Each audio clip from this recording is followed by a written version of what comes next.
Let's put some lighting on here. Hopefully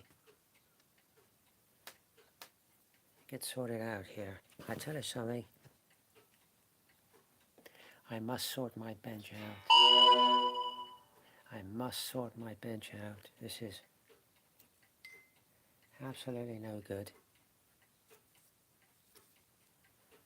So let me just chuck that up a minute. But try and get this. Hopefully that won't fall over. Yeah, nice to be with you again. 2 people. Good morning, 2 people. What a feeling. We're looking at the ceiling. Well, there you go. Nice to see you.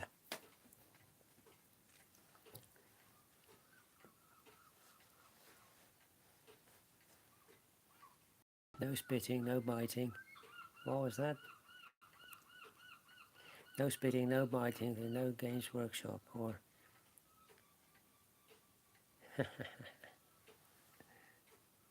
here's your friend for you. Good morning. Hi. How are you? Good. You had a good night? Yeah. What are you planning to do today? I don't know. I hadn't thought about it. You haven't thought about it? No. Well, you must do something. You play with Charlie or something. Yeah. My favourite one. Yeah. I'll tell you what. You want to watch some more Doctor Who later? Yeah. Okay. We could have tea with honey cookies, and watch Doctor Who, okay? Okay. Sounds good. I like Doctor Who.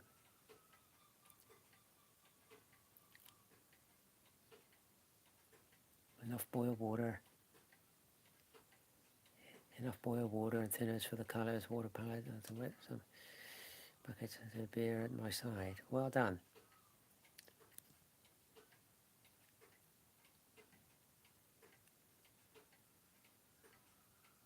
Maybe something's gone wrong. I don't know. I put up the notification. Surely you must all be able to join in.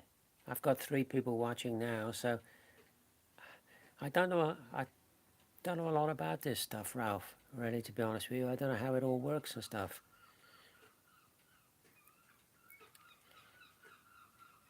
I don't know. You're seeing me okay, I take it, because you're messaging me. So obviously you're seeing me okay. Ah, yeah, I'm not really au fait with all this type of stuff. I was watching Pirate Rich Paints last night. Don't keep doing that. And towards the end of his live cast, my phone here said to me, this video is private. I could hear what he was saying, and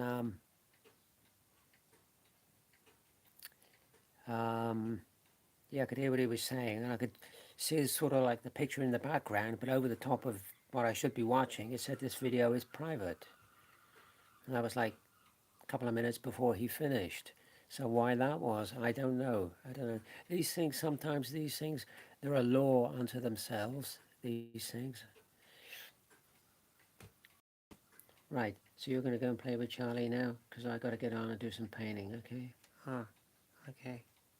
But we'll see you later, and we'll watch another Doctor Who or something, and tea with honey and cookies and stuff. How's that grab you? Yeah, okay. Sounds good. So you're going to sit in the chair or something? Okay. Make sure, yeah. Make sure you behave yourself, okay? Okay.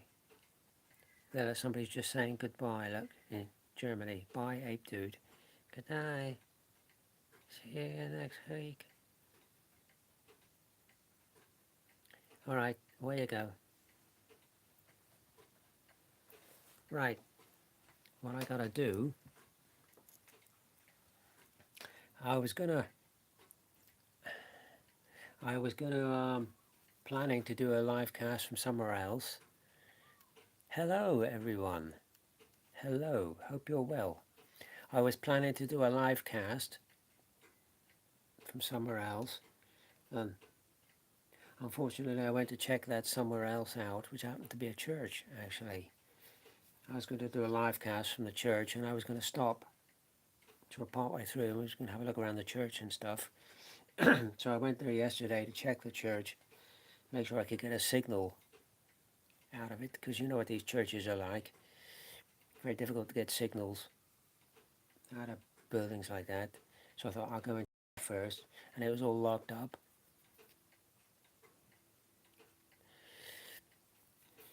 It was all locked up, and apparently that's the way it is now with that particular church. They just open it for services,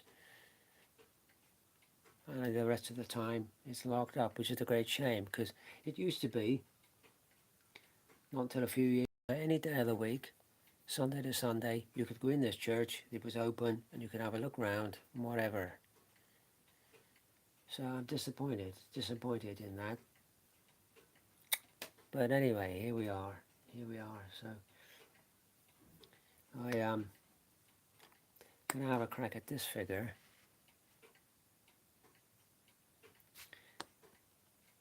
And also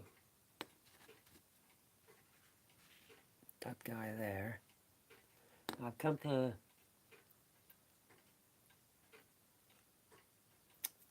the conclusion.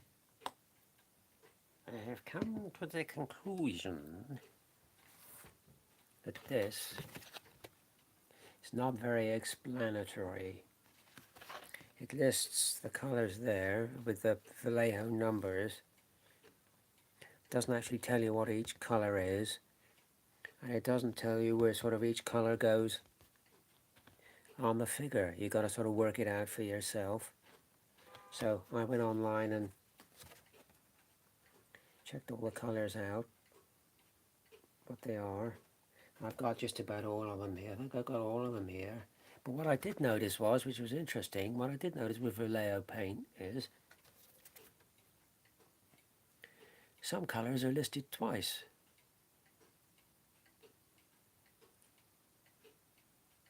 Churches and temples, oh, you really? I didn't know that. You need permission to broadcast from a church. I didn't know that. I'll look into that. That's a good thought. Yeah, what I was going to say was, some of these Vallejo paints, they're listed twice. You've got like dark blue-grey, even in GB. Right. I'll look into that. Dark blue-grey is listed as 904 or 867, which I thought was interesting. And you've got another one is green-grey. Green-grey is listed as 886 or 971. So either of those numbers you put into like eBay and you'll get the same color come up. It's private property, so it figures. Yeah, it's true. That's true. I didn't think of it like that. I was just going to go there and set the camera up like I got it now and just go for it. Well, there's an interesting thing. You learn something every day. You learn something every day. Yeah.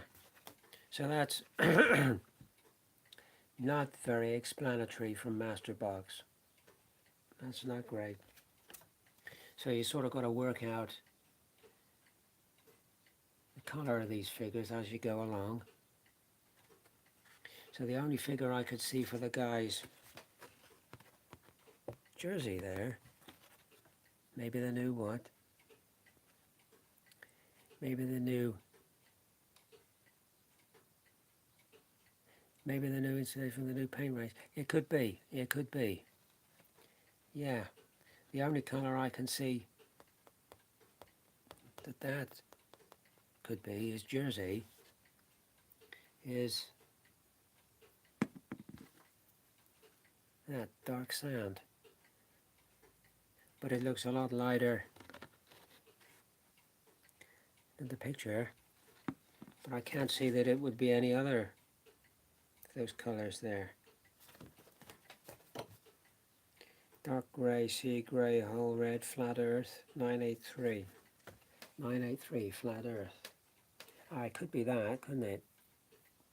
Could be that, flat earth. Yeah, that's more like it. That's more like it. We'll go with flat earth on that. Excuse me, I'm losing my voice again, forgive me. It's a permanent problem now I have. So forgive me if I go a bit chook on you. I'm trying to keep it lubricated with this cup of tea. I seem to have a lot of a lot of permanent problems now. So hopefully at the end of the month I'm going to see a physician and get it all sorted out. Hi.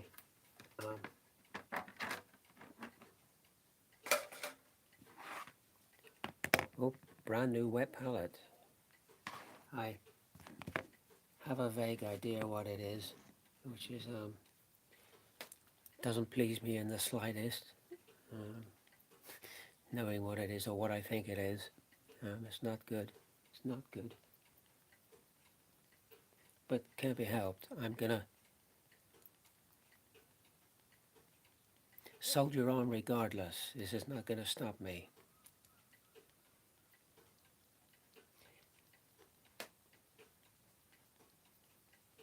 I went out yesterday. Try it with beer or like beer. Try it with beer. I've never been a beer person. Any of you out there beer people? I've never really been a beer person. My father was. He was a great one for beer. Or the only beer I really like, I tell you the only beer I really like, and that's Nettle beer. I have an acquaintance who lives in Plymouth who brews beer, Nettle beer, and very good it is too. Very good it is too. It's very quite volatile stuff, Nettle beer. He would open the top of the bottle and it would up the kitchen wall sort of thing. But it's very good beer, Nettle beer. But nettles are very good. Nettles are very good. Take the top 2 or 3 inches of a nettle plant. You know, get a whole basket of them. You can cook them like spinach. They're absolutely delicious. You cook them like spinach and then put them in an omelette or something. They're absolutely delicious. Terribly, terribly underrated plant, the nettle. Yeah, I went out. Never heard of nettle beer. It's great. It's fantastic. Very simple to make. Very worthwhile to do. Perhaps when I've got 5 minutes, if I can remember today, in the description for this live cast, I'll put the recipe for nettle beer. You can have a go at it. You can have a go at it. It's lovely. It's lovely. Yeah, I went out looking for butterflies yesterday. I had a little trip looking for butterflies because it was pretty good weather, sunny, warm weather. A little bit too windy, really, if I'm honest. But this part of the world, at least, there's a huge amount of gatekeeper butterflies going about. Quite a lot of meadow browns. I saw 1 or 2 very small coppers going about, and I saw 1 small blue, but I couldn't get a photograph of that. I just saw it skirting along the top of a hedgerow. John Nettle beer. Barnaby. John Nettles. Yeah. Is he still going, John Nettles? That what was that? Midsummer Murders or something. Never seen so many murders in one village. Half the inhabitants of that village must have been murdered. Right, let's put this away a minute. I'll tell you what I finished last night. One of the shorter stories. There are only 4 parts to that one. Some of them are up like 6, 7 parts. That was a 4-parter. First story to feature Katie Manning, who did a very good job actually. So that was a good story. So I might try another one tonight. Might have a look at another one tonight. I like John Pertwee as Doctor Who. He was very good. He was very good. Right, so we're going to have a go with the flat earth on his sleeveless jersey. Let's have a bit of my water here. Yeah, shame I couldn't get into the church. I wanted to get into the church and do a broadcast, but I'll look into that, having permission. I'm sure the vicar would have been okay anyway.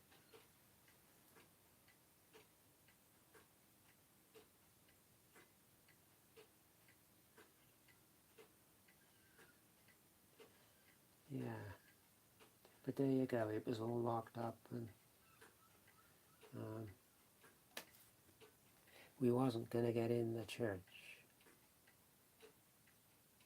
Such is life. I enjoyed that. If you're still watching, Ralph, I enjoyed that latest video you did with the drone.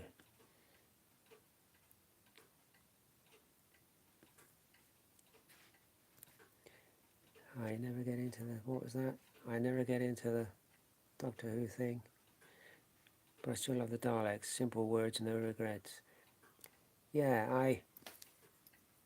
I really only like the early Doctor Who's, you know, with John Pertwee and Patrick Troughton and stuff.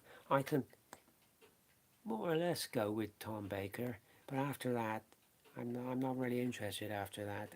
It's not really for me after that. Yeah, I liked the drone video you did, Ralph, with over the church. That was nice. They complement your channel very well, the drone videos. They're nice.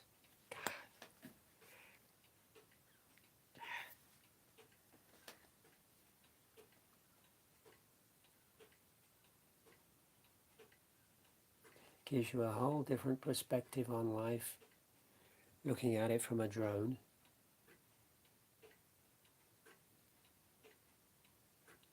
It's great.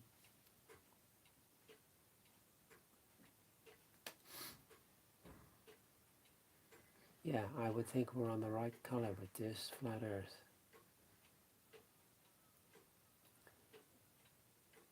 It's a shame it just doesn't say on that back of the box there what colors they're using for what part of the figure. You've got to sort of work it out for yourself. So, you know, these are nice figures, but they could be better.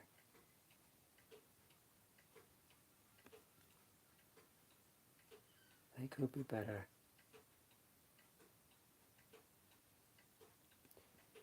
Here's the thing.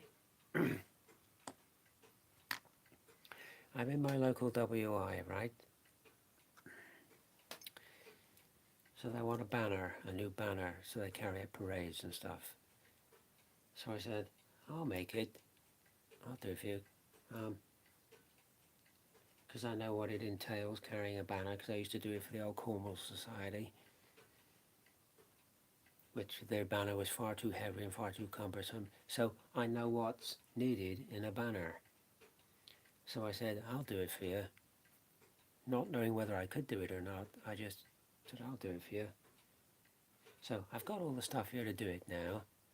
I said, you best let me do this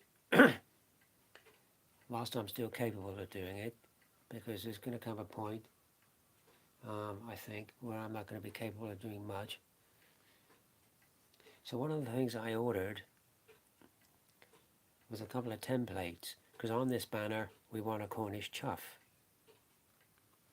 So I ordered a template of a rook, which is good enough.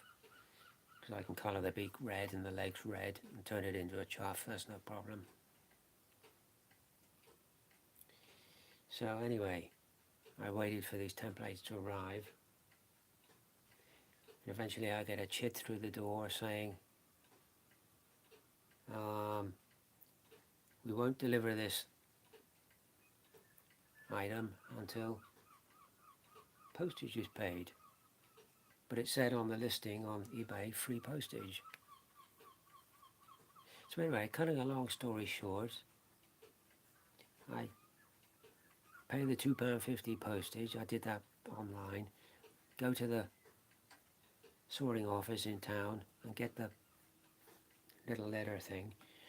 And the reason I had to pay the postage was they said the stamp was counterfeit. It had a counterfeit stamp on it. It looked fine to me, the stamp. I couldn't see anything wrong with the stamp, but they reckoned the stamp was counterfeit. How they realised it was counterfeit, I don't know. I have no idea. Why they should think it was counterfeit, I don't know. But anyway, I contacted the seller and said, you know, they've told me the stamp's counterfeit, I shouldn't be paying postage. I sent a couple of pictures of the letter and stuff, the envelope. But they immediately said, you know, just open a case with eBay and I'll refund you. It's like £2.50, which they did. So they didn't haggle or quibble over it, the seller. So makes me wonder whether they did know the stamp was fraudulent. Maybe it was fraudulent. I don't know.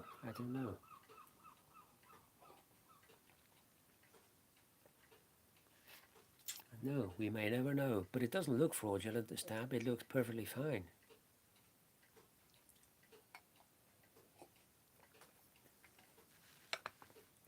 Apparently you can tell fraudulent stamps in some way under ultraviolet light, apparently. There's a way of checking them. But anyway, I've been refunded and I got the template and all is well. But it was just interesting. I've never had that before. You know, fraudulent stamps, counterfeit stamps. Well, having said I've never had that before, you may have had that before and it's gone through the system and you don't realise. I mean, it's such is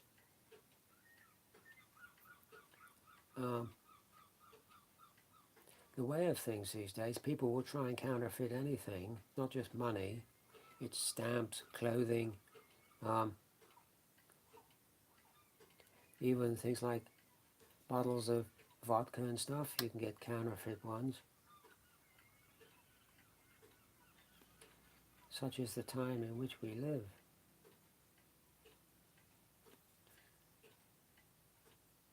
Now I think this is going to be a bit tricky to paint round by his arms. It's probably going to need 2 coats of this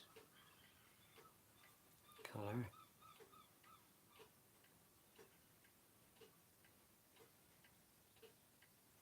In fact, I'm almost certain it's going to need 2 coats of this colour.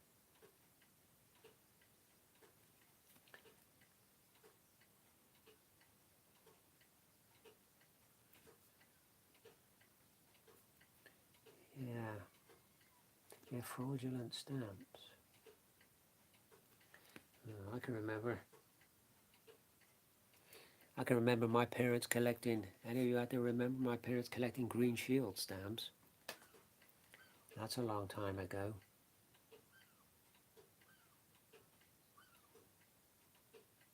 But you had to get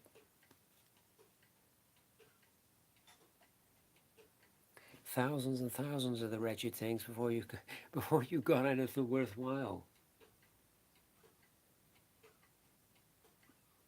It's like cigarette coupons. You used to get cigarette coupons.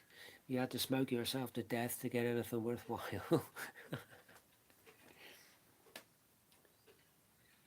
Yeah. Happy days. But you know, they used to give away all sorts of things in petrol filling stations and all that business. They used to give away stuff, which they certainly, damn, gone over his shirt there, which they certainly don't do now. Damn it. Damn it, it's gone over his shirt.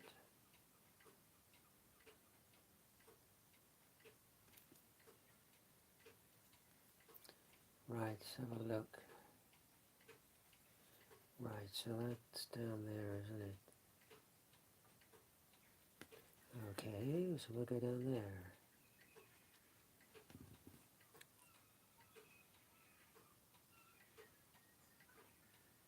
Yep, yep, for every filling you got something.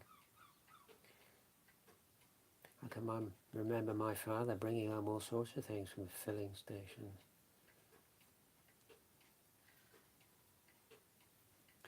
Yeah. A long time gone, my father, and sadly missed. Well, by me, anyway. Not by the rest of the family, unfortunately.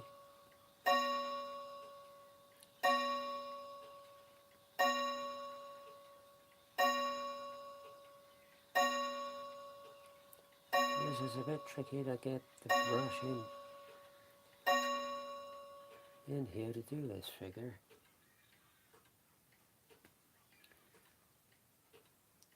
What I have done, unfortunately, is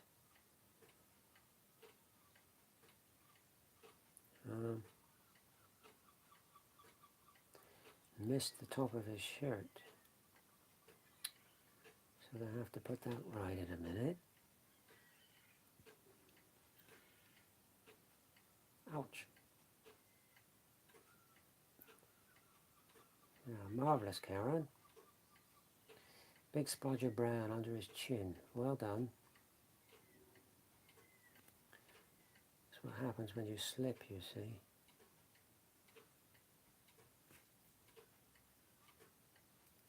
Yes, you should all try nettle beer. It's a very good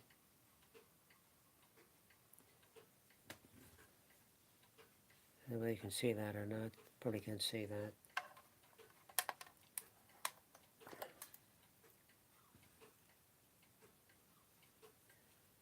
Yeah, there you go. There you can see it. It's a very good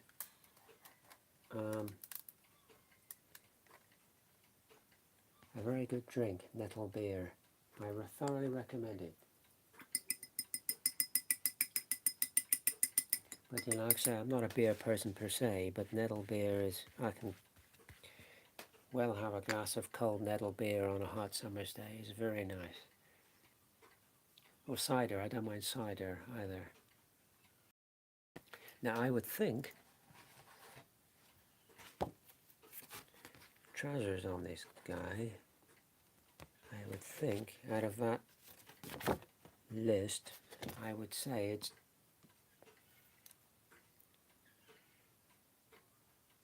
dark blue grey. I would think we will go with dark blue grey on this guy, on his trousers. These figures here, they've all had their wash of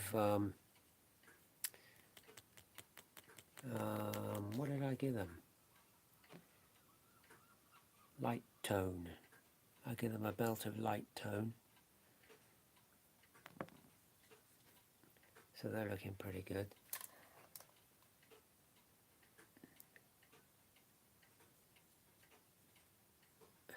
That's a lovely figure, that. Absolutely lovely. Should be a washed out blue like denim. Well, yeah, I would probably agree with you. But we'll certainly rough it up a bit when we put some highlights on it. We'll certainly rough it up a bit.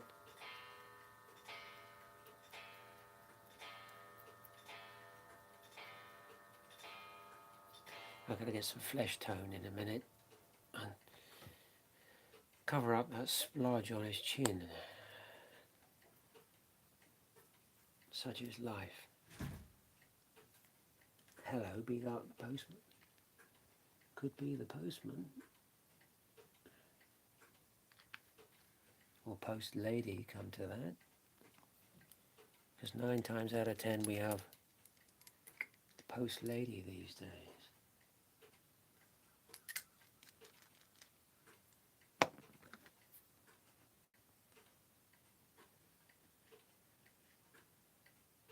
Right. Right, let's get some of this on the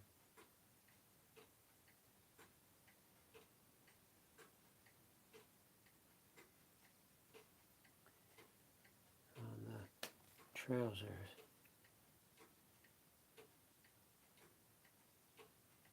Oh, it's quite light.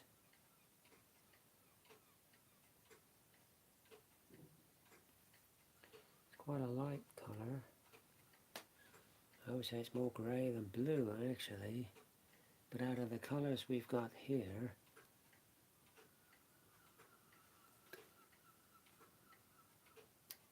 I would say that's what it has to be.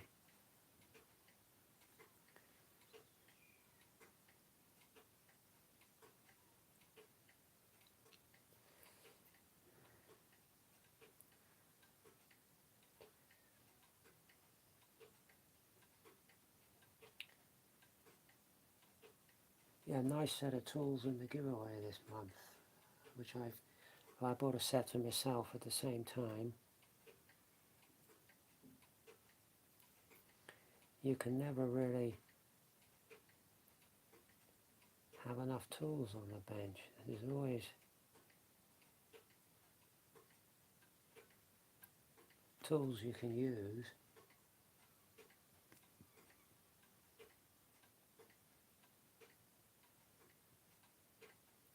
Particularly with these types of figures, because you invariably find they don't fit 100%. So there's a little bit of filling to do or a little bit of shaping to do. So tools like that are ideal.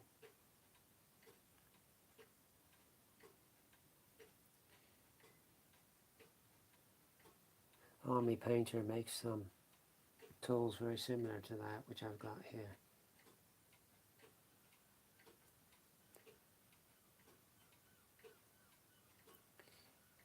Which I use.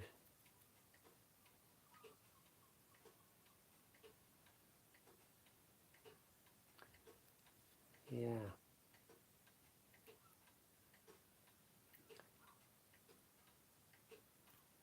Strangers in the night. Do do do do do. Dee da do da dee. All these colours are going to need a second coat, but that's no problem. We can let it dry and just give it a second coat.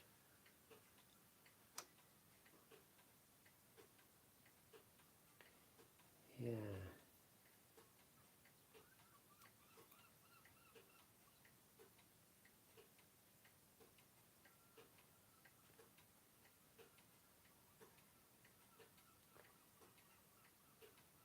Hello, is that somebody? Good morning. Hope you're well. Hope you're well indeed, enjoying your Saturday.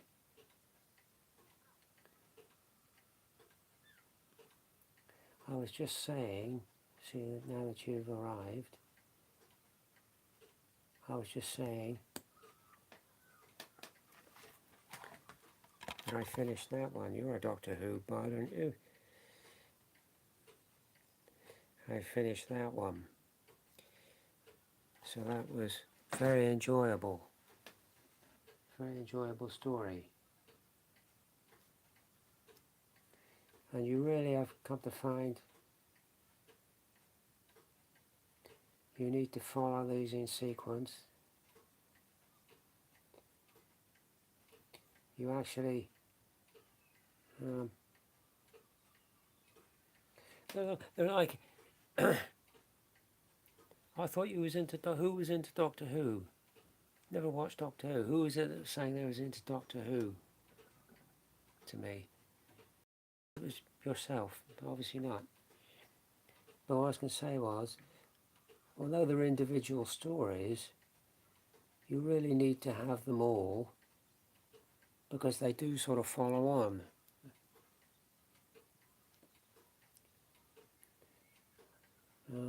Then that was a good story, yeah.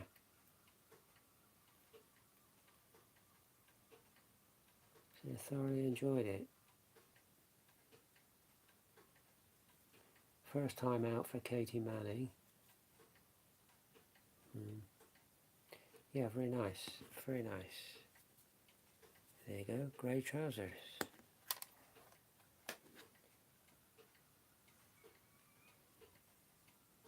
Grey trousers and brown sweater. So I'll let that dry. We'll let that dry. I could do his boots, I suppose. What colour did I recommend for his boots? Well, that's got to be some kind of leather then, isn't it? Have we got leather? Yeah, red leather. We'll go with red leather, 818. Where's me red leather? There we go. Looks much better. Yeah, it's getting there. It's getting there.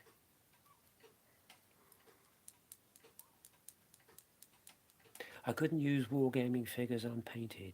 I couldn't. Table full of unpainted figures, that would... I couldn't go with that. Have any of you out there given any thought to question Fraser brought up? What are you going to do with your miniatures when you're no longer here? Have any of you given any thought to that? What are you going to do with your miniatures?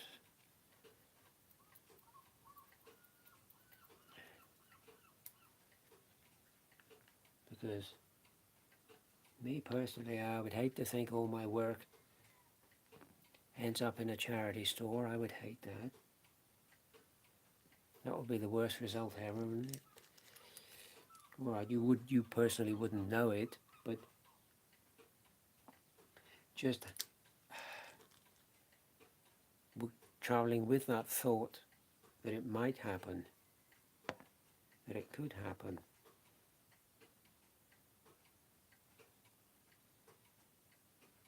So I'm of the opinion you should sort this out now. And also, to be honest, your workbench.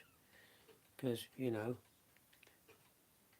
all of us that do this as a sort of way of life, we all accumulate a huge pile of tools and brushes and paint and so on and so forth. And also, you think about it, your stash pile, because most of us have a reasonable sized stash pile as well. So that's all got to be thought about.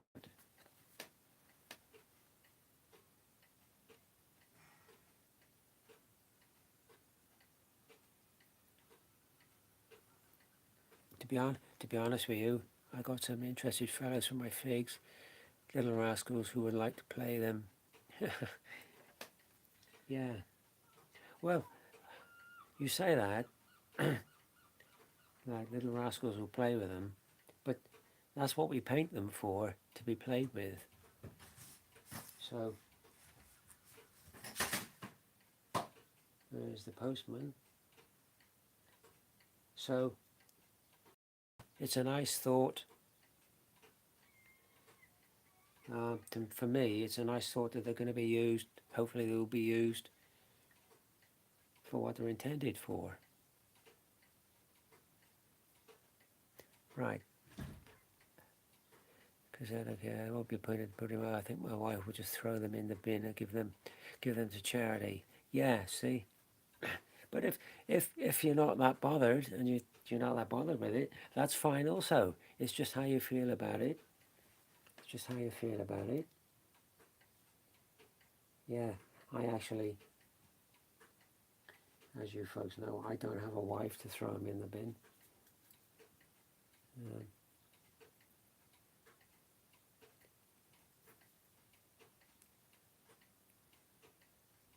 I think a lot of wives are like that.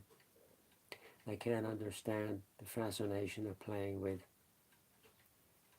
toy soldiers.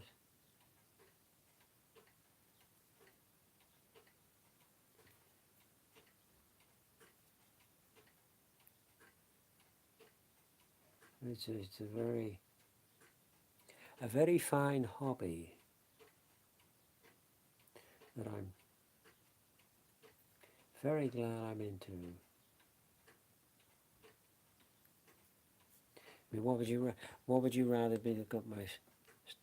What would you rather be doing?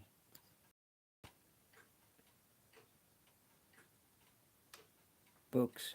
Yes, so you get books as well. You see, we collect uniform books and history books, and I got a raft of World War II books. So they're actually in my bathroom on shelves. So it's a lot of stuff we pick up.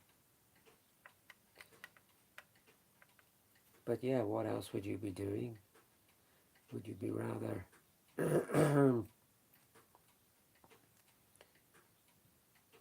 would you rather be watching the TV or something? What would you rather be doing, you know? I mean,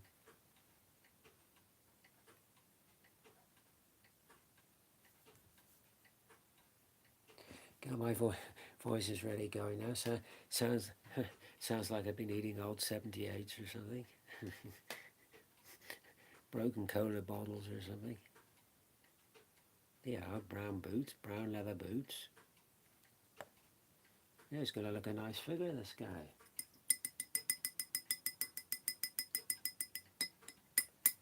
I always like to have a few civilians in what I paint. What colour is his hat? Well, I got it as some kind of dark brown. So what brown have we got here? Beige brown. It's darker than his sweater.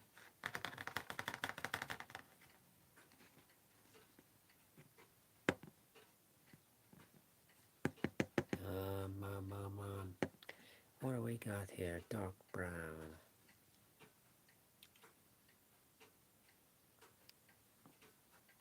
Don't think that's one of the colors, is it? 872. No, it's not actually one of the listed colors.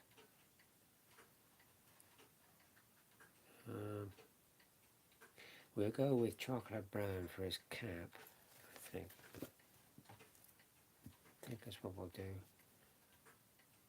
Chocolate brown for his cap.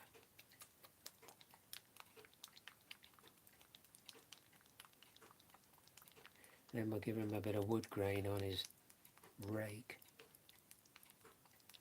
Only problem with this figure really is the hands. Hands are too wide open.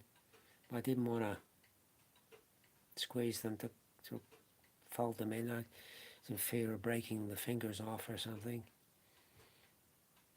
He doesn't look too bad from front on, but if you look sort of behind him, sort of hands are too wide. To be honest with you,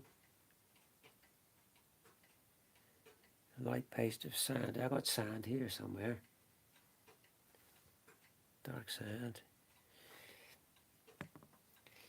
I would rather the hands were closed up totally and you've got to drill them out and push the rake handle down in. I'd rather they did it that way.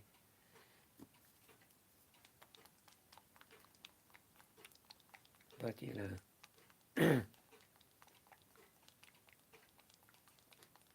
that's the way it's done. That's the way it's done. Right, so we'll paint his cap. Chocolate. Get a bit of that on it.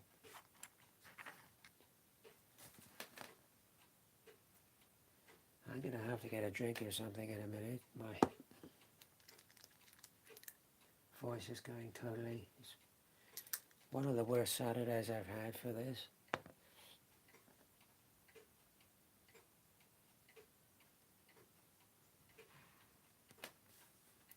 Right, let's get some brown on this cap. Then I'll do that flesh tone under his chin, because I've got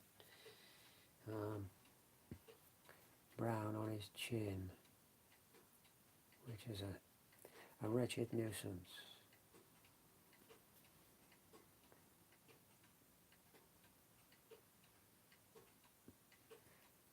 Yeah, so the post lady has delivered me something. So we'll go and have a look, see what that is in a minute.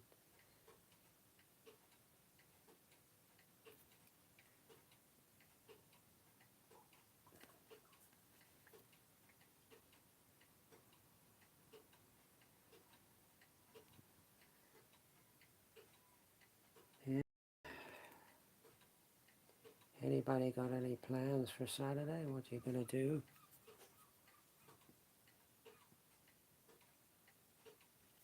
What are you up to this Saturday?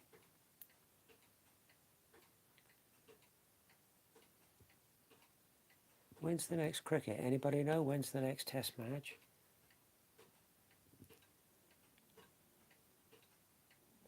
See you, Ralph, and good luck. Yep.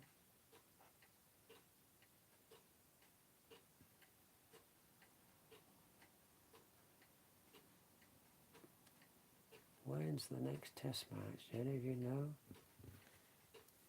I couldn't understand in the last game.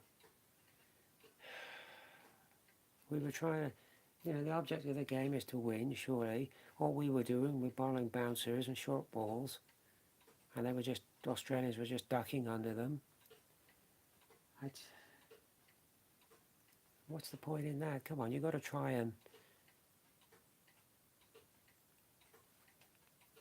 What was that? If I try and sell them, people do not want to pay the price for the time and the effort that has been gone into them. That is very true. Yeah, that is very true. People don't want to pay the price for these things.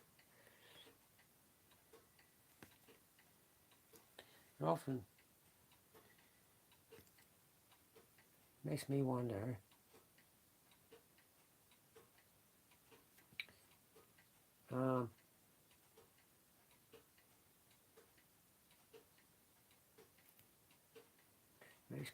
what these... Excuse me a second, I've got to concentrate here on this. It makes me wonder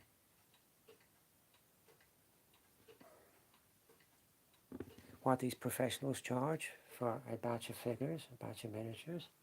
I'd be well interested to know. If I wanted them painted, what would you charge?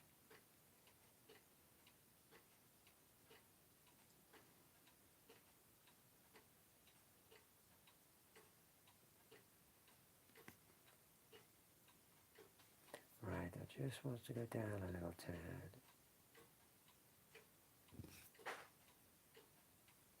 Right, just got to take that in a bit. World War II metal detecting.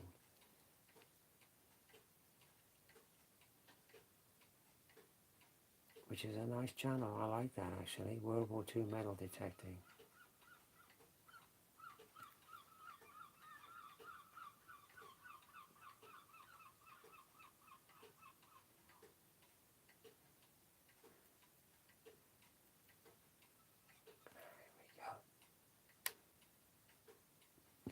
Yeah, once again, that needs a second coat. This fella's starting to look really nice.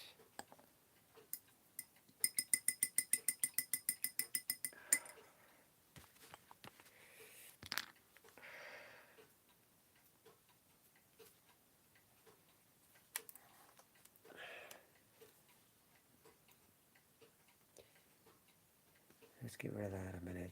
Go away. Yeah, there you go. I'm not talking about what happens after I'm gone. Well, it doesn't. What happens after you're gone doesn't really matter anyway, does it really, if you think about it? Doesn't really make a difference, does it? You're gone, so that's, you know.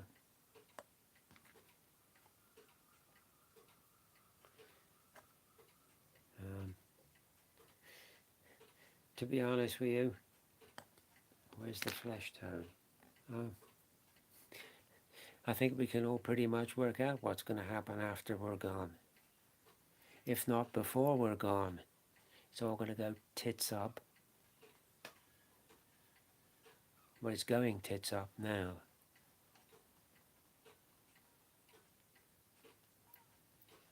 I mean, Christ's sake, I have to wait nearly a month. You know, I got a whole lot of problems I need resolving. I gotta wait nearly a month to see a fucking doctor, for God's sakes. Jesus. Or you go in a fish and chip shop and they want like, there's still hope for humankind. Well, I hope you're right. I mean, you go in a fish and chip shop and it's like £15 for fish and chips or something. You think, come on. Or I went in a cafe somewhere not far from me, and they had little buns about that round, by about that tall. Looked like they were homemade, and they wanted like £3.50 each for one bun. Reef. Excuse me, you're taking the Michael. You're extracting the urine. Please.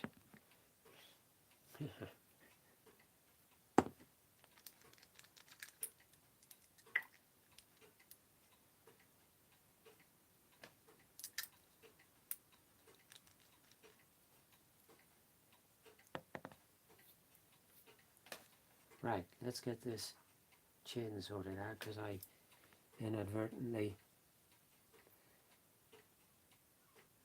got brown on his chin.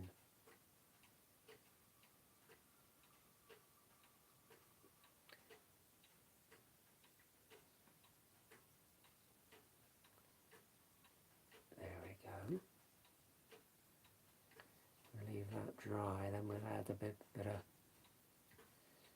dark tone under that.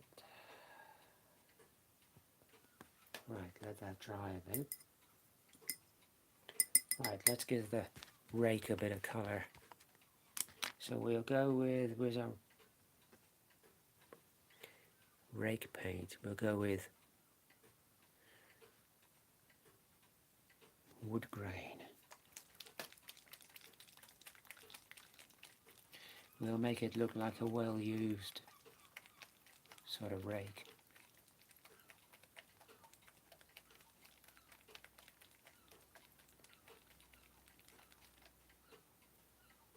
Should be using my automatic paint shaker, not straining my arms. We'll use this paint neat. We won't use it watered down because it's very thin anyway, this paint.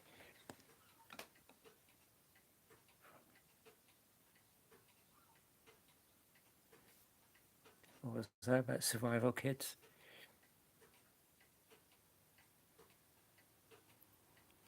Survival. If Putin nukes them, a survival kit won't do you no good at all. No, it won't do you no good at all. Because even if you don't get killed in the initial blast, you'll die from the fallout. Half, if he lets off nuclear weapons, half the world will die from the bloody fallout.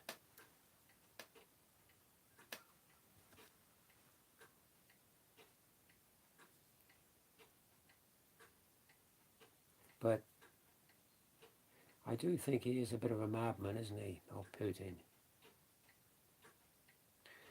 I think he's a bit of a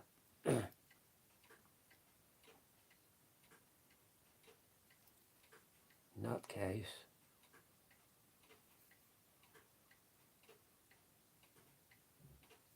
God knows what it would have been like if Adolf had got the nuclear bomb. God knows. He would have used it for sure.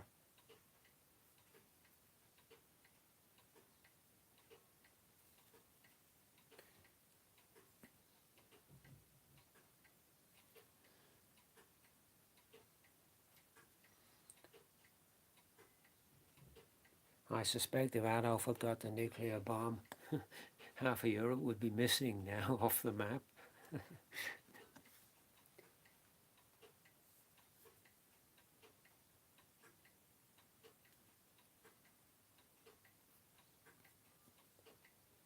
Yeah, it's this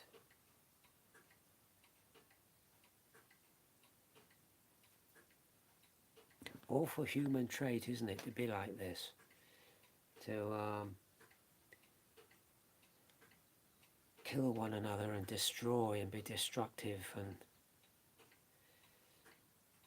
all that. It's terrible, isn't it?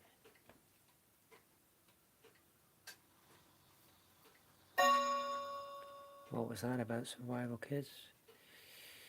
No, it will last thought of Survival Kids probably reminds me of the film When the Wind Blows. I've not seen that film, When the Wind Blows. Who's in that? Anybody we know?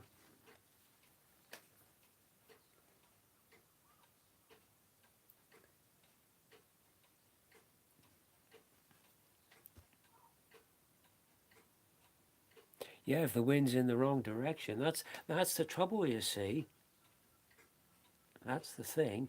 If you let off nuclear weapons in Ukraine and the wind's blowing in the wrong direction, you get it in your face, don't you? And it's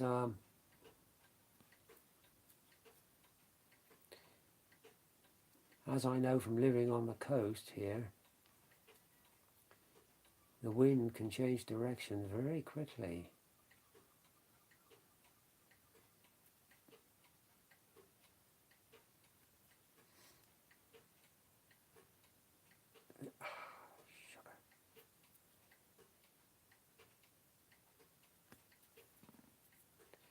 Yeah, you wouldn't want it to...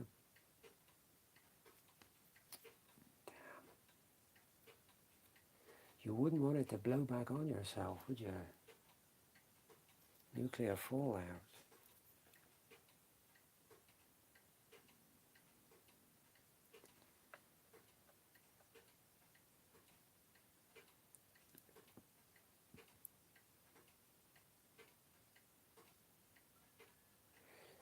Oh, it's an animation film, right. I might look that up. I wonder if it's on YouTube.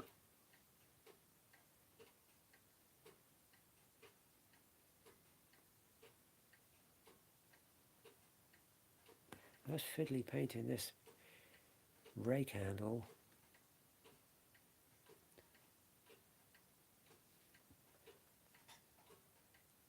Just for buying. Yeah, When the Wind Blows.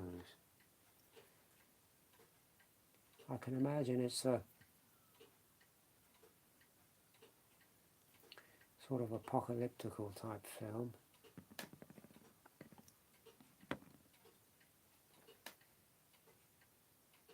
I remember in one of the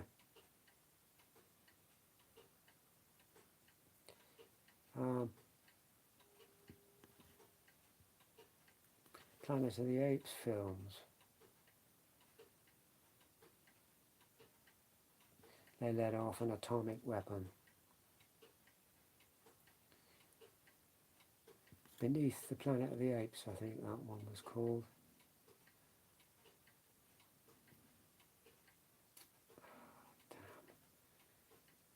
Yeah.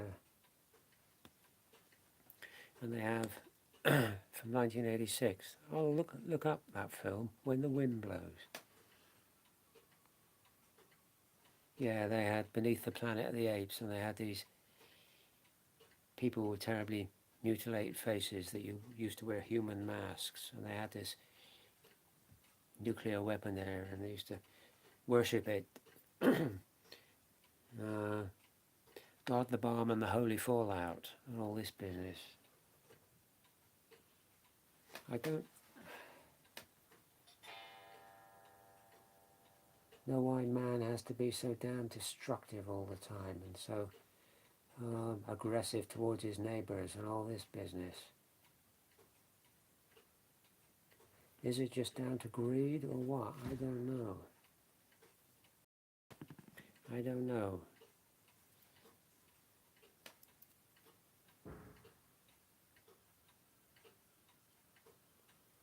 It's very sad. Battle for the Planet of the Apes. Yeah, it could be that one, yeah. I like those films actually, Planet of the Apes films. I'm not keen on the newer versions, but the original ones I like. I mean the original film with Charlton Heston was good.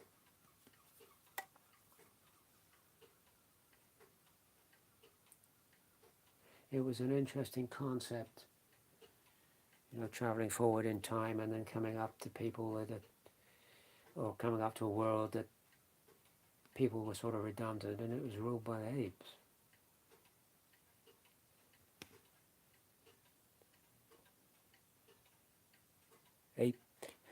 Ape mother, yeah.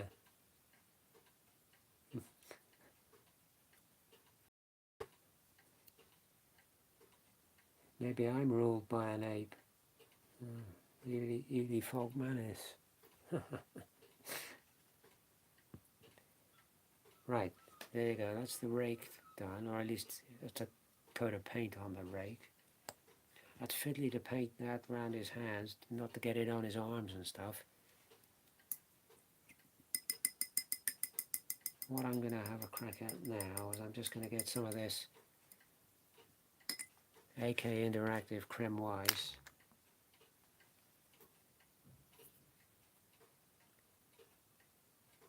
I've been risen by wolves.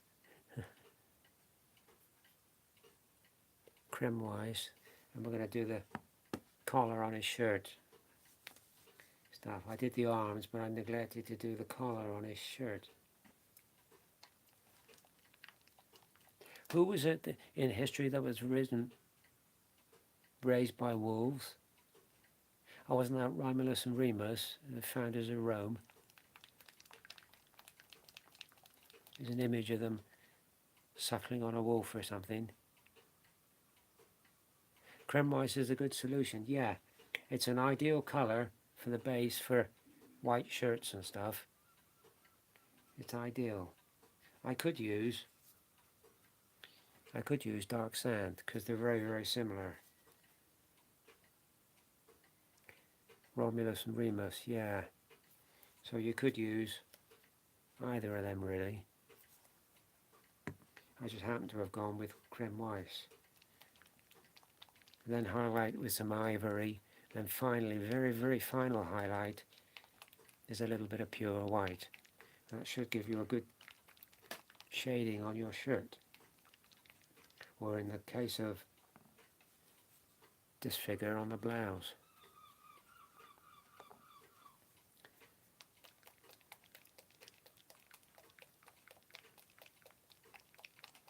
This is turning into a really nice figure. Really pleased.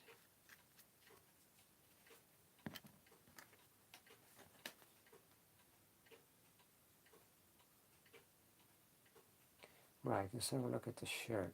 Where does the shirt go? Oh right, so I've painted over. Have I painted over the shirt? Yes, I have, haven't I? I've painted over the sweater where the shirt is. Okay. Okay, fair enough. So we'll put that right.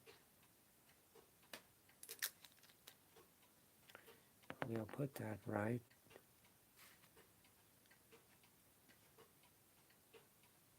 Try to soft sticking the colour over the figure. Yeah.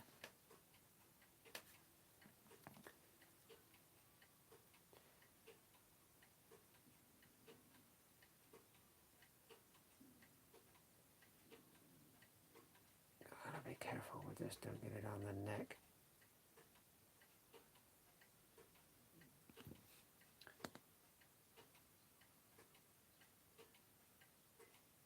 Yeah, I don't know the latest update on Ukraine and what's happening. I've not really kept up with it like that.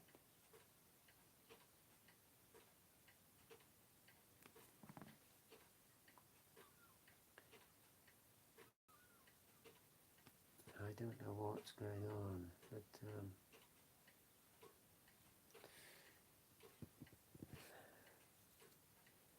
I'm a lot, not a lot. What's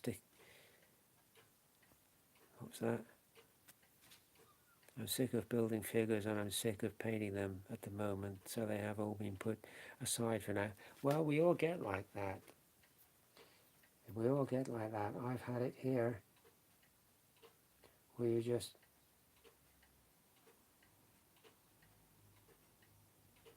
your mojo for the hobby goes totally.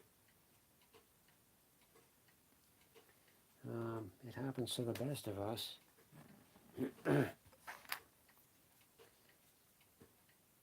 So that's, you're doing the right thing by just putting it all aside and just doing something else, or even doing nothing at all.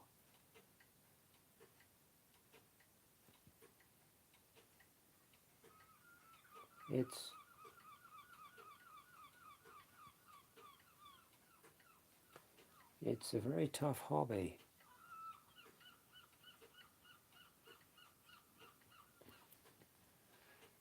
Very tough hobby indeed, because it demands a lot of work. Go down to a smaller brush here. It demands a lot of work, a lot of dedication, a lot of time, a lot of effort to get the results. You only get out what you put in. There's a heck of a lot easier hobbies than this, for sure.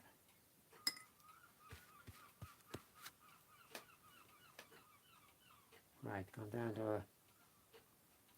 down to a 3.0 brush. There you can see that or not. Rosemary and Co. 3.0, probably can't see that. Rosemary and Co. 3.0 brush to get this shirt painted in.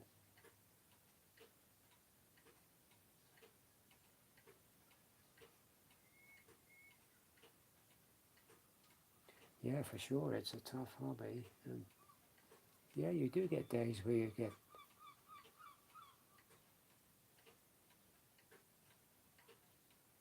tired of it.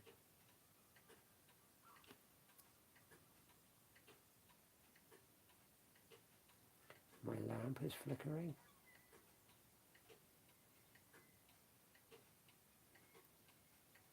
I wonder if the bulb's on the way out. I've got spare bulbs here.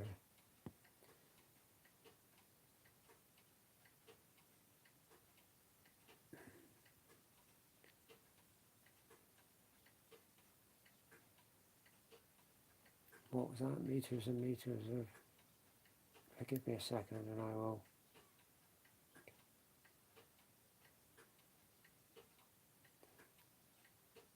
have a look at what you said there.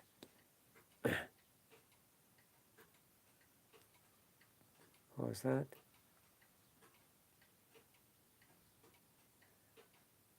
Well,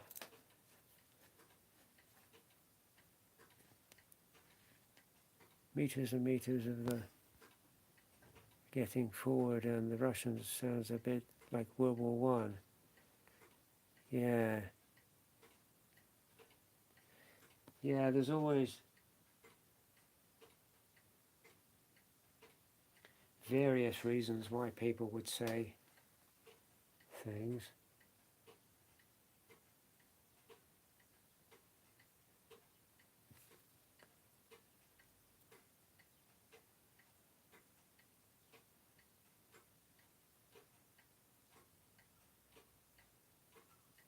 You never know with these people, they're very devious, these people.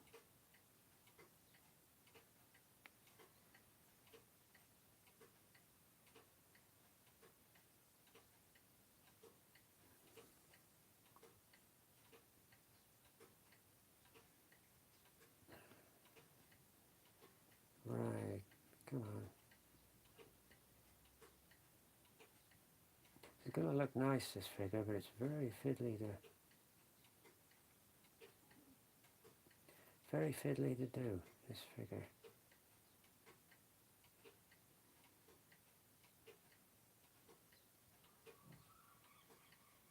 Which is why I'm not saying a lot, because I'm concentrating.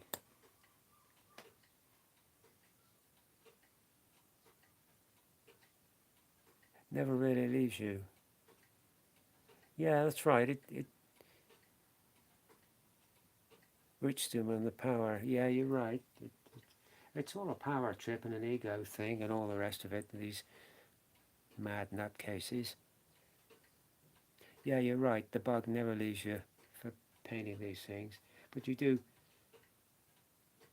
need a break from it from time to time. And you just got to stop and say, look, I can't really do any more at present. You know, it takes a lot of concentration and mental stuff to keep at it. You know, I take my hat off to these people that do this type of thing for a living. You know, day in, day out, week in, week out, they're constantly at the workbench painting these things. I take my hat off to them. But I do have to have breaks from it, for sure.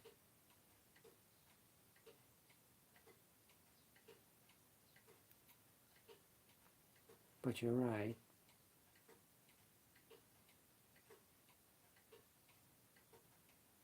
You are right, the bug never leaves you for this hobby. It's I guess you could say it's in your blood, isn't it? Let's turn him upside down here.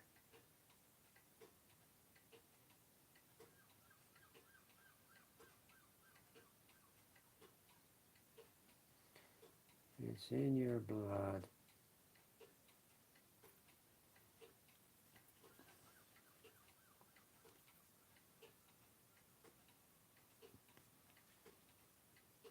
I guess that's why people like the Rolling Stones and all that, they keep going even though they're ancient now, because it's not for the money, because they don't need the money.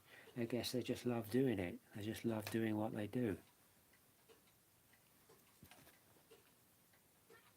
And you're right, it's in your blood.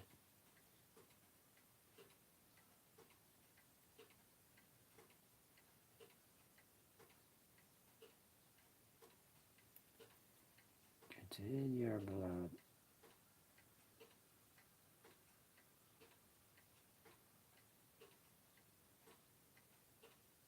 But like I've said to you before, this is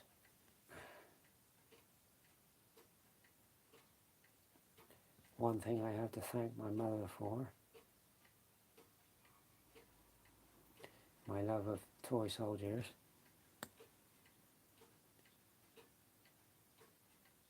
The miniature painter about his success over the tartans. It's good, go and watch it. Go and watch the miniature painter and his doing the Cameron tartan, which is not an easy tartan to paint, I assure you. It's a very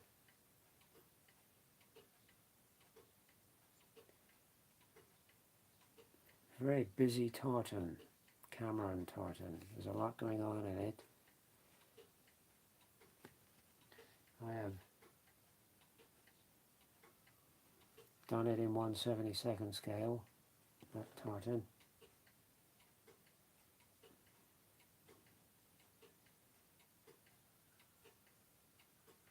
I always say, I always say if you can paint tartan, you can paint more or less anything.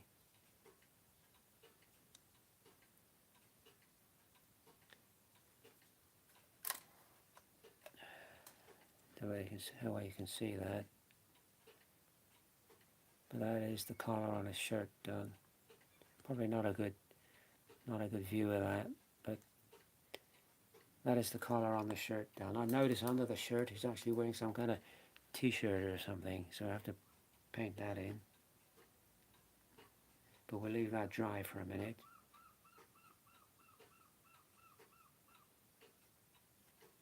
Right, I'll add in that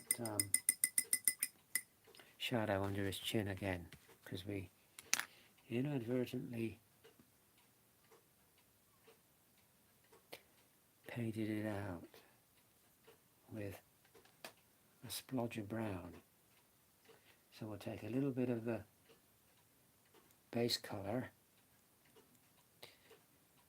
the Army Painter, the Panzer Aces Flesh Base.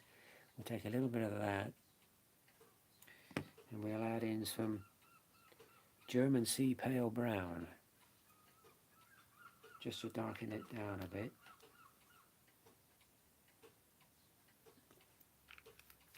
And we can add some shadow under his chin again.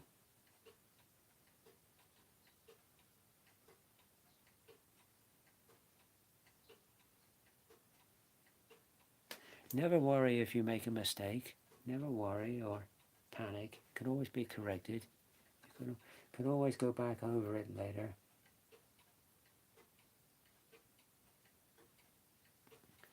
Make that a bit darker. Yeah, you can always correct mistakes at a later date. Yeah, my lamp is flicking. I don't know why that is.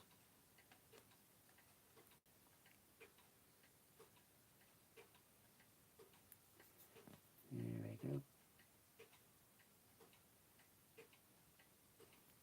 There we go.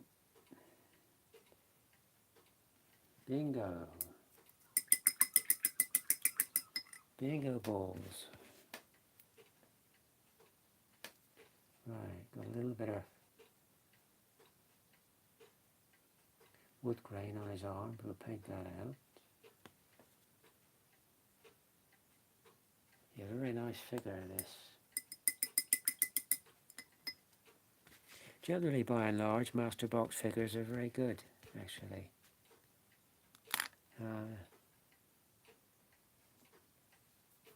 This one, however, was an absolute pig to put together. Absolute pig. Didn't fit properly at all. It's probably one of the worst figures I've ever put together. That guy. Right, we'll go over the sweater again. We'll go over the sweater again, because it's dry now.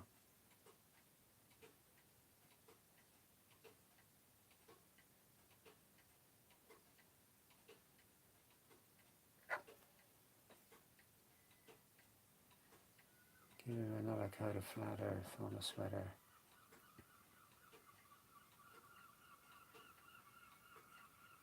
God, the old seagulls are going for it today. I wonder what they're belly aching about.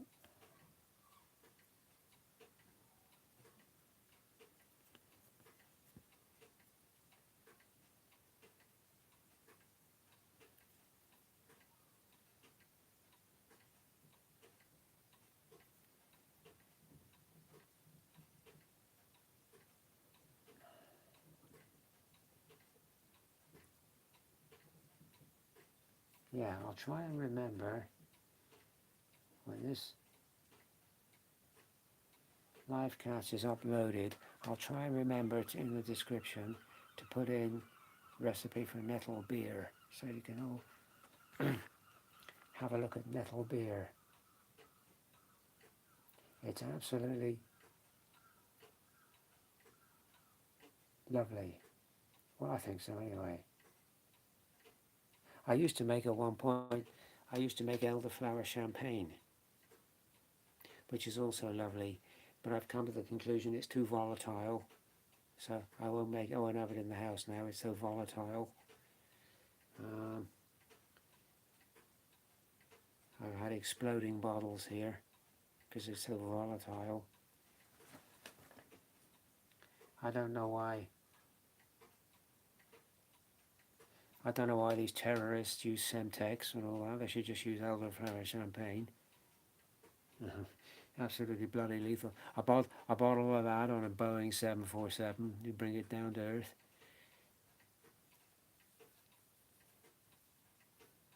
Yeah, but lovely stuff, lovely stuff. Metal beer? No, not metal beer. Nettle beer. Stinging nettles. the most amazing plant going. Totally underrated. Even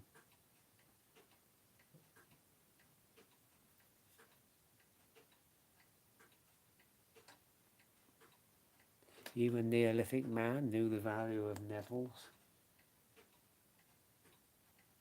Very fibrous stems, you can use them, sorry for the pun,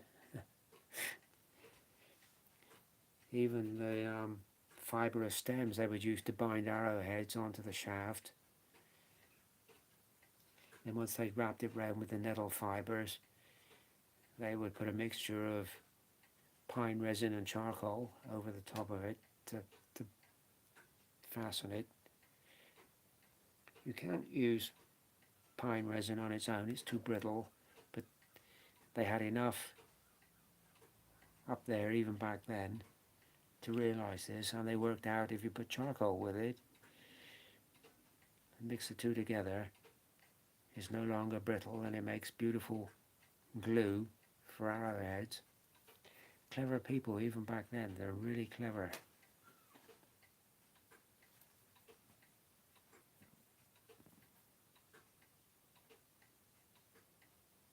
We don't give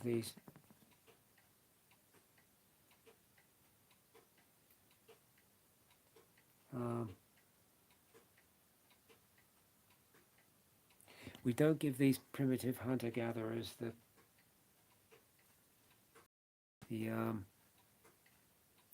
credit they deserve. They're very smart people, very switched on people with the stuff they had around them, and they can make very, very good, very useful tools just out of bits of flint and stuff. They're very clever people.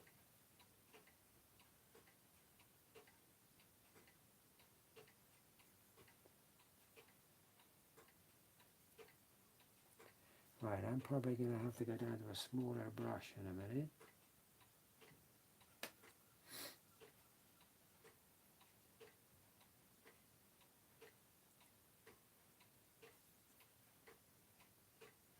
Because this brush is a bit big.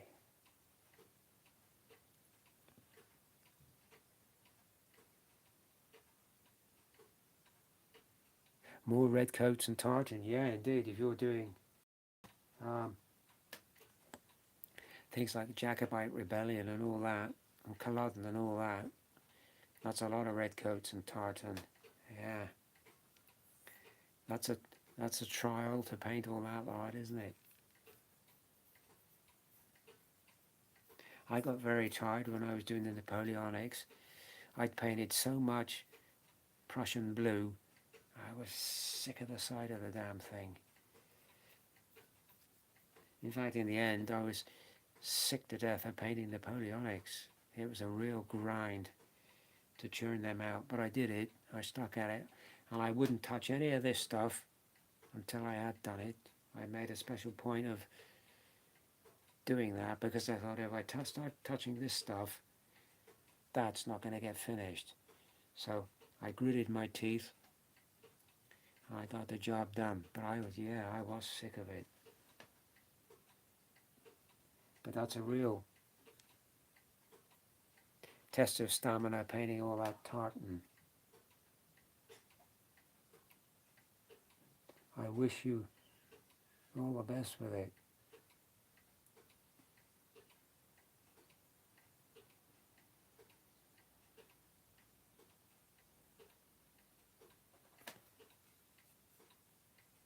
Right, let's go down to a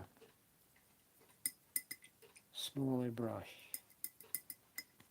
That's a size, what size is that? That's an O brush. Let's go down to a 3O brush. Make life a bit easier.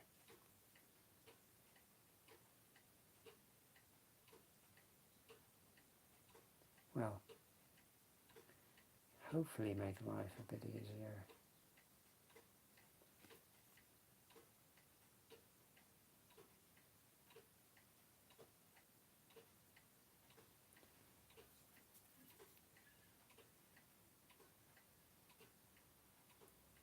trying not to get it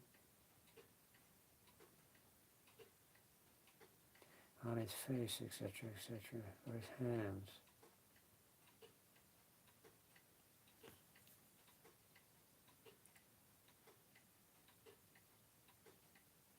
I'll give that shirt collar another coat in a little bit. Right, let's go over his trousers again. Let's go over his trousers again. What was that about your ECW?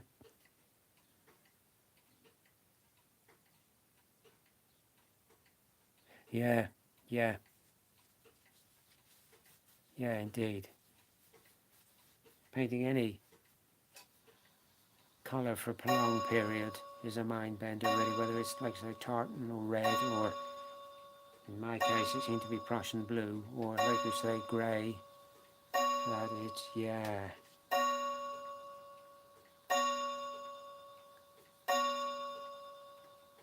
What you can do, I found what you can do to have a sort of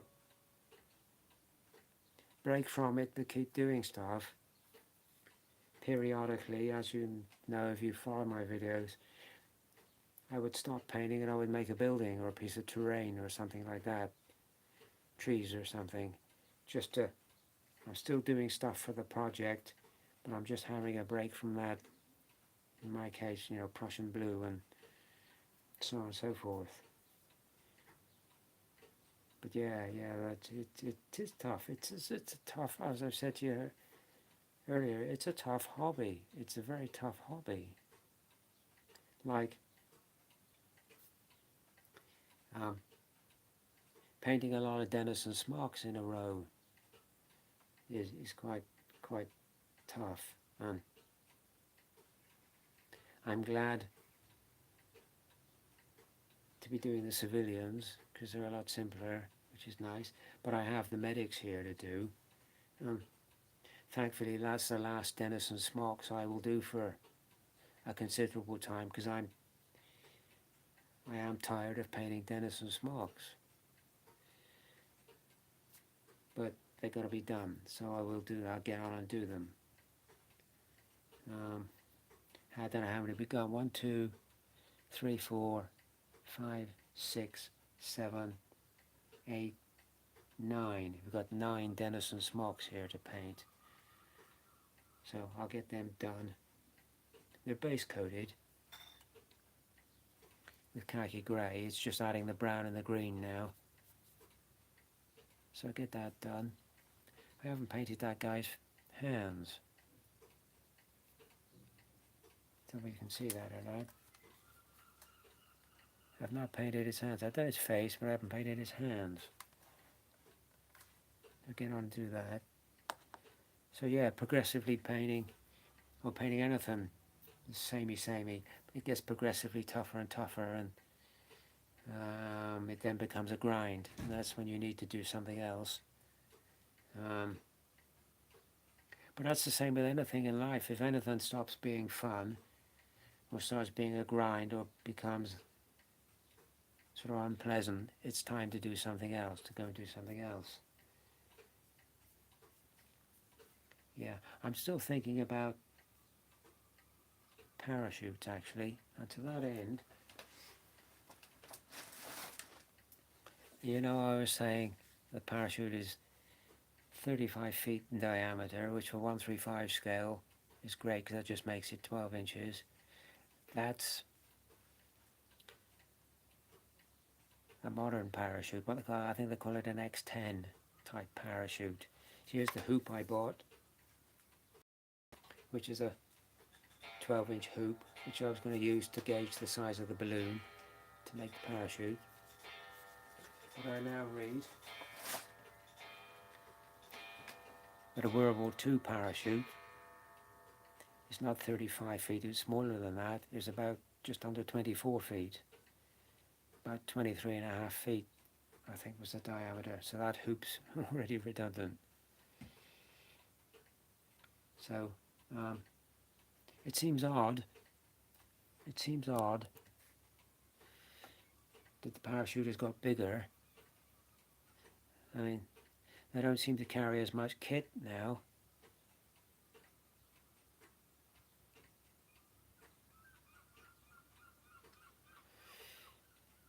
They don't seem to carry as much kit now when they jump out of the plane, they're airborne. They seem to carry a huge amount of kit in World War II, yet they had a smaller parachute. But anyway, it's just under 4 feet. I got the dimensions here actually. 714 centimeters in diameter, a World War II parachute, which works out at 23.4252 feet. So in 1.135 scale, that makes it 20.4 centimeters. 20.4 centimeters. Anyway, what was that comment about? I was told the tartan trick is paint the background color first, then the rest are made up of lines and dots. I would say lines, no dots. I would say just lines. Paint the background first with tartan. What I tend to do is I look through the tartan. I look at it, but look through it right to the back, because it's always the same tartan. It doesn't matter which tartan you look at. It's always the same. It's lines on blocks. Or some tartans are just the base is just one total color. But if you've got multicolor base, then it's lines on blocks. So do the blocks first, and then the lines on top of the blocks. If you're painting in very small scale, like I did Cameron in 1/72 scale, you can't do all the lines. It's really not possible to do all the lines. So you just sort of do as much as you can to give the figure sort of a good flavour of that tartan, if you like. Because like I say, yeah, in small scale, you never do it exact.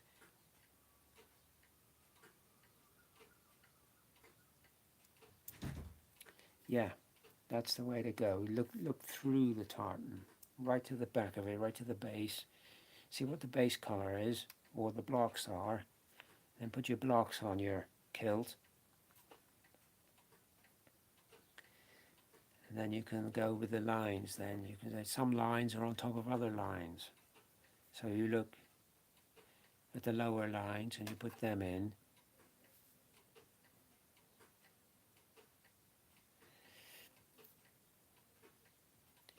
And then you do the final lines on top of that. It's all built, you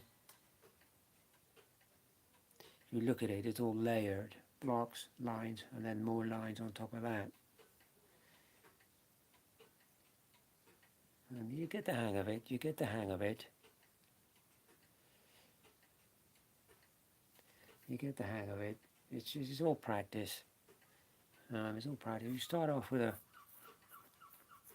simpler tartan, and then you can build up to the more difficult ones. Some of them, you look at some of them, I got a book here on tartan. You look at some of them, they're amazingly complex patterns with tartan. But it's, yeah, I always say if you can paint a reasonable looking tartan on a figure, you can paint more or less anything. You paint more or less anything. I don't mind painting it, I don't mind painting it. I'm quite happy to paint tartan. It's time consuming, for sure, but it does look nice when it's done. You've got a whole regiment, a whole battalion of Highlanders all nicely done. They do look nice. But it's like all this hobby, it's just time and effort, and it's a learning curve. It's a learning curve. You know, I'm still learning. I don't think you ever stop learning with this hobby. You know, learning about painting faces and how to make them look reasonably realistic, and it's enjoyable. For me, it was a natural progression for me from painting flat portraits and stuff.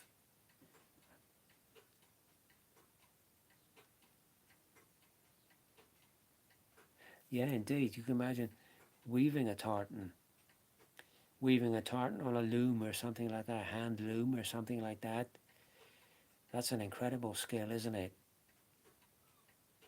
It's like I always look at another thing very similar I look at. I think, how the hell do you do that? But they're doing, that's lace making. You see people making lace with all these bobbins on like a cushion, and they're doing all that with the bobbins and stuff. That's incredible. That's incredible. Lace making. And weaving is the same. Yeah, weaving a complex tartan on a hand loom. That's fantastic. I can remember in the 70s, my mother having a knitting machine. Supposed to make knitting easier, and it was a machine, and you would have this thing, and she made me a sleeveless sweater in the 70s, and it was horrendous. This sleeveless sweater was absolutely horrendous. But I always remember that. Yeah. Funny what you remember, isn't it? Funny what you remember from the 70s. Yeah. Let's give these trousers another coat of blue-grey. I need to go and get some lunch in a bit. My arms are stiffening up a bit.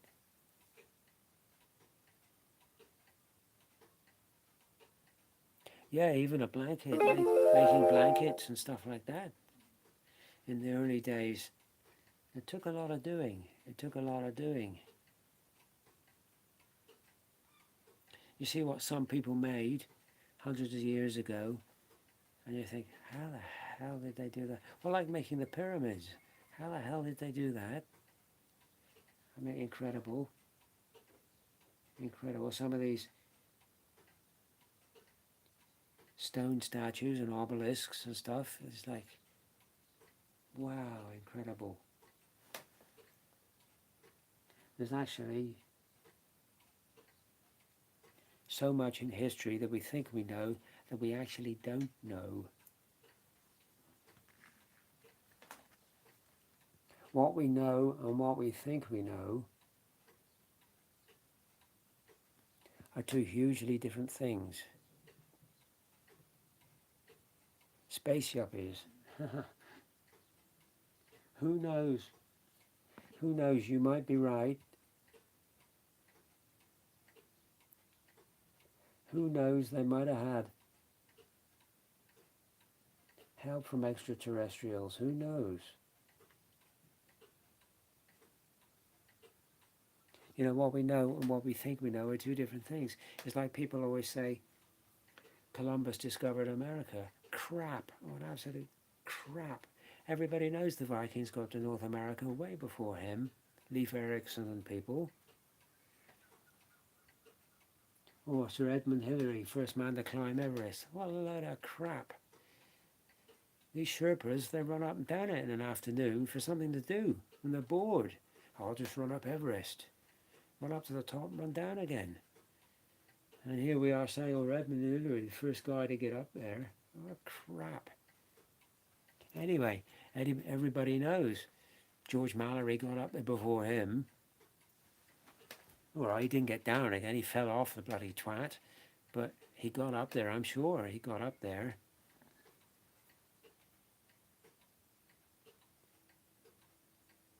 And if they ever get on that mountain and find his camera, the film is still in it. And I bet it'll show him on the top.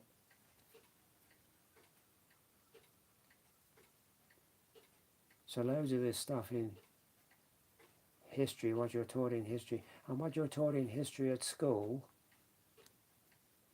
a lot of it is absolute tosh. Oh, tosh.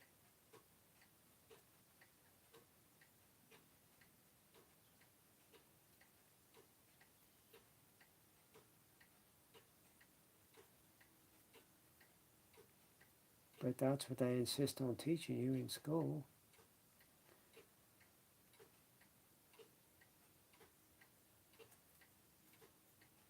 Yeah, these definitely needs 2 coats, these figures. But it's better to have 2 coats of thin paint than 1 coat of thick paint. Gives you a much better finish.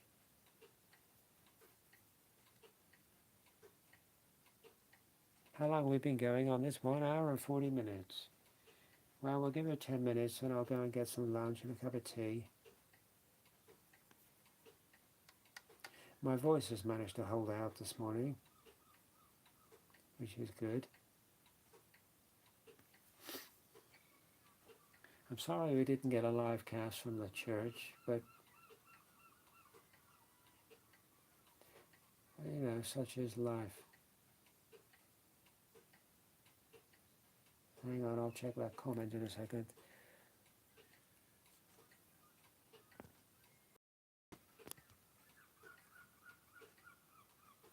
Well, you must get up in the middle of the night and get a pee for no reason. Well, I don't know your computer smartphone really works. I went through, I tell you what, about a month ago, I went through an awful period for about 2 weeks, I guess, where every night regular, or every morning, about 3, 4 o'clock in the morning, every morning I'd have to get out of bed and go for a piss. And I would purposely not drink anything before I went to bed. I'd have a pee before I went to bed. But damn me, 3, 4 o'clock in the morning, every morning, without fail, I'd have to go for a piss. It's so annoying. And you just wake up and you know you gotta go, and you can't get back to sleep because you know you just have to go, and it's like, oh Christ, not again. But thankfully that seems to have subsided now, thankfully. That I'm led to believe is a neurological issue. It's so annoying, so frustrating. You're lying there and you think, gosh, do I need this?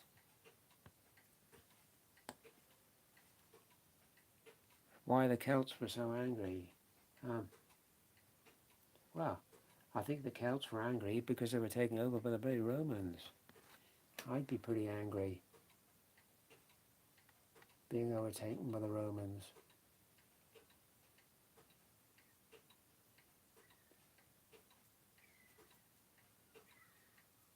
Well, I think that's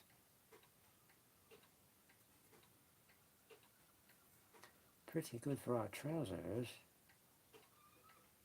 Certainly good enough for a base coat, I'll say that. I'll give the cap another going over, I think. The obligatory Fred Dibnah cap. British history is not what is written down. The Celts made mincemeat of the Romans for a long time before they were finally beat them. Yeah, absolutely, I totally agree. I totally agree. Yeah, the Romans had a hell of a job putting down the Celts. We might have gone down, but we went down fighting. We went down fighting. Oh, we went down, I know they didn't have guns, but they went down with all guns blazing, and with all spears throwing.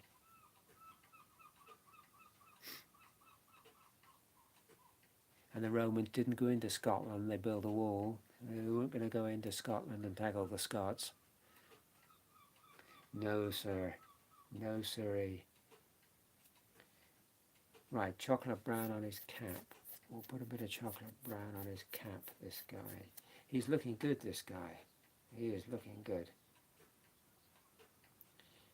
Another coat of paint on his cap and his shirt. Just touching that t-shirt. And this guy is more or less ready for a wash. fantastic.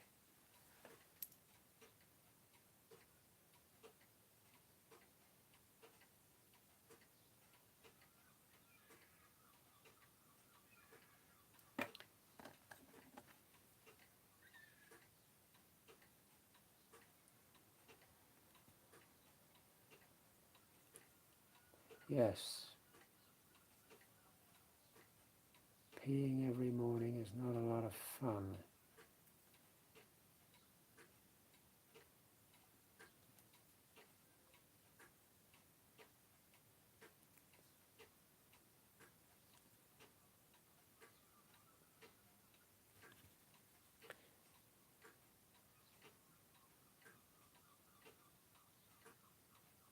The Roman fall of the Roman Empire.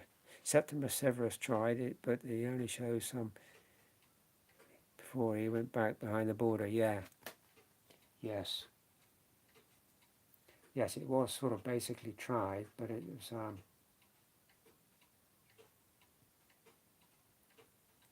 they gave it up as a bad idea, didn't they? And they went back behind the wall. That's my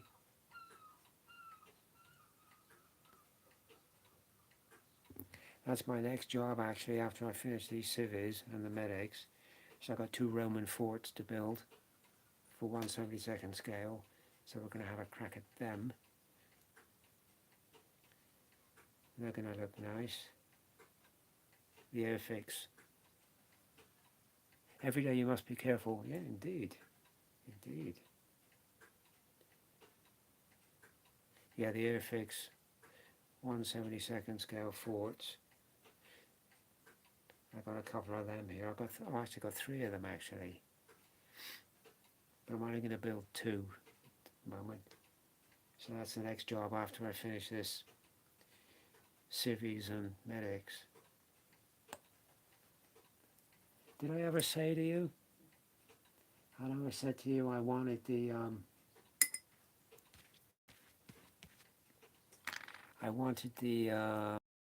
Airfix 1/72 scale Fort Sahara. I would like one of them. I actually got one. And it's still sealed in the plastic bag inside the box. It's all totally complete. Even the little sheet with the flags on it is there. Delighted to get that. I'm not going to open that one. That's going to stay sealed in the bag because it's just like so rare to get one. But the Roman forts, I will build the Roman forts. I'll probably build a section of wall to link the 2 together. That's what I'm thinking. But anyway, we'll get on with these medics and civies first and get them done. So I'm going to go round, I'm just going to go around this shirt collar again with the creme weiss. I'll touch in the what looks like a t-shirt. Let's have a look. Is that a t-shirt or just a bit of his neck? Possibly even just a little bit of his neck. So I'll touch that in with some base flesh, I think. Once I've done his shirt collar and touch that in, I will go for some luncheon, I think. But let's get this collar painted in.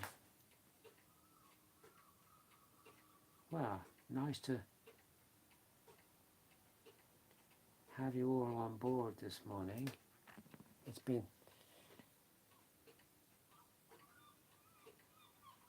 thoroughly enjoyable as always. My voice is sort of managed to hold out, which I'm pleased about.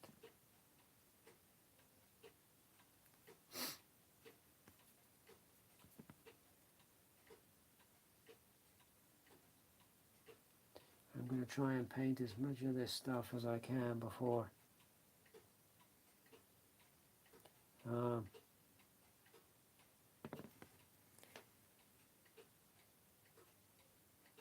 Fort Apache. Yeah, that would go well with the set, Fort Apache.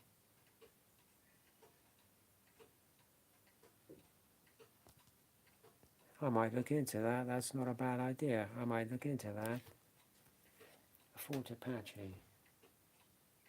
And what was the other one? There was another one as well, wasn't there? Sherwood Castle. That was another one.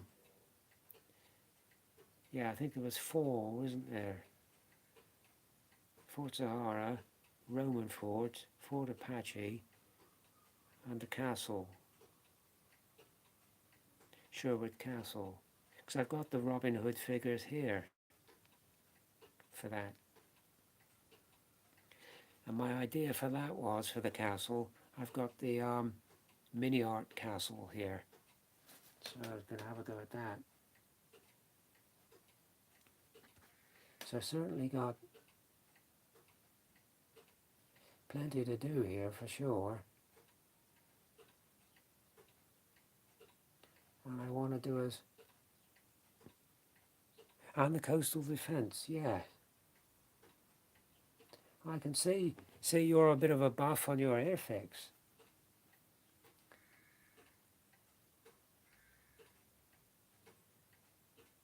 Yeah, all good fun, happy days, happy childhood memories.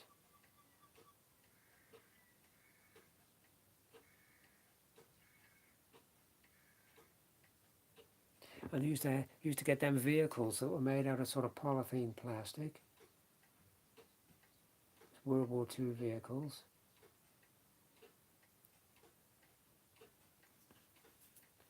Great fun.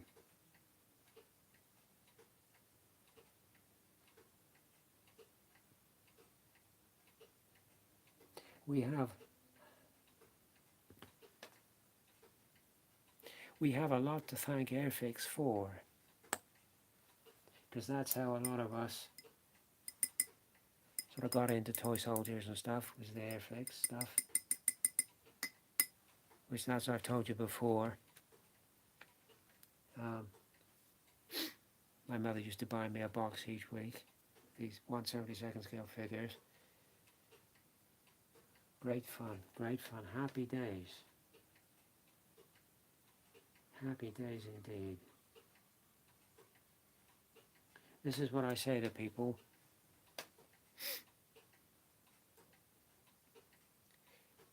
You know, particularly the time we're living in now. You've got to have as much fun as you can for as long as you can while you can. Because firstly,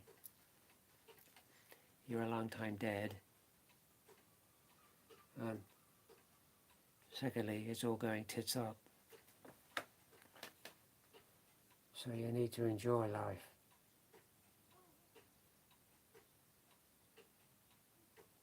And however you do it, it doesn't matter. As long as you're enjoying yourself, that's what matters.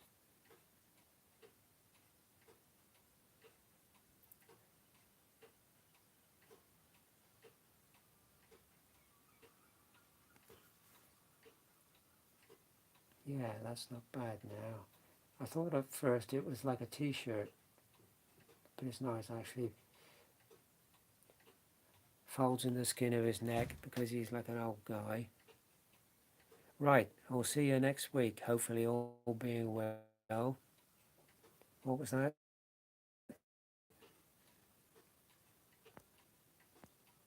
Grown up with it, and billions of figs stored in a wash tub and a landing craft in rubber. Yeah, great fun, great fun. Many happy days. Right, that's as much as I'm going to do for a minute. I will carry on after luncheon, but I would like to say,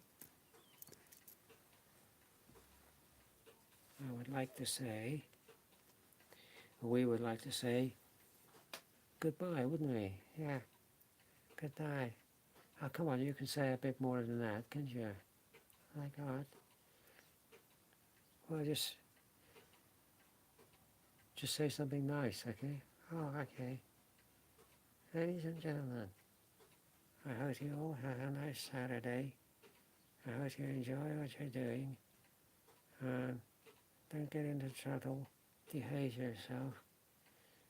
And have a nice time. And we'll see you next Saturday. Thank you for watching.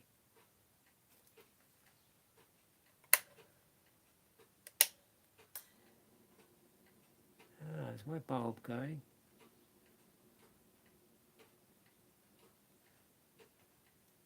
Bye, Ape Dude. Hope I didn't mess you all up. No, no. Lovely to see you all. Thanks for watching. Thanks to everybody that subscribes. Any new subscribers, thank you very much. Always very grateful for new subscribers. Hopefully, fingers crossed.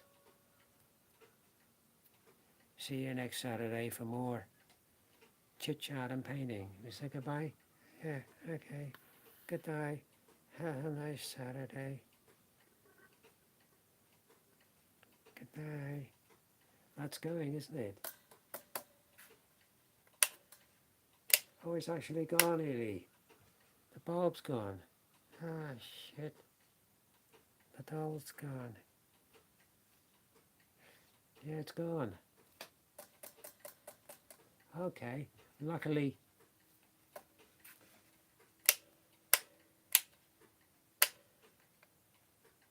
oh, blimey. It's smoke, Ellie. It's smoking. There's smoke coming out of it. Oh dear. I better turn this stuff off. We'll see you next Saturday if we haven't imploded. Hi.